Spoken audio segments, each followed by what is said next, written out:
low-carb pancake with cream cheese on the top. Yum!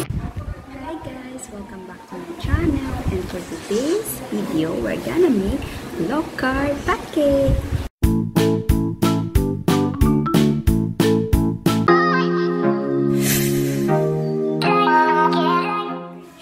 For our low-carb pancake. So ito yung mga wet ingredients. 3 eggs, 1/4 cup all-purpose cream, 1/3 melted unsalted butter. For the dry ingredients, 5 equal sticks gold, 1/2 cup coconut flour, 1 teaspoon baking powder, and a pinch of salt.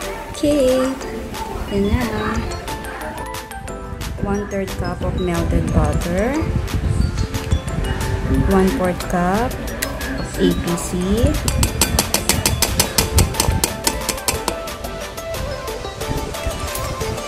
and then 3 eggs,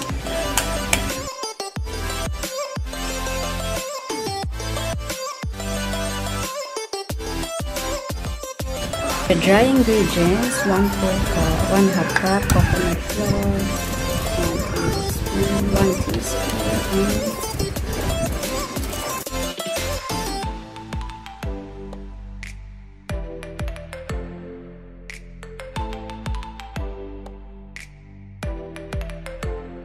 Mix the ingredients, dry and wet.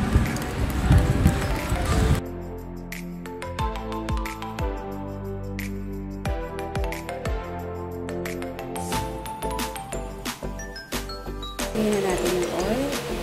Extra virgin oil para hindi siya mag-stick.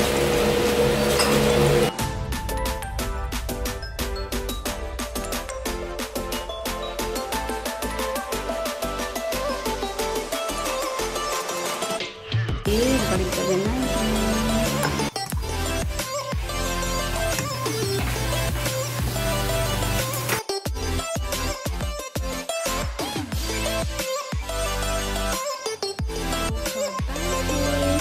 With cream cheese on the top.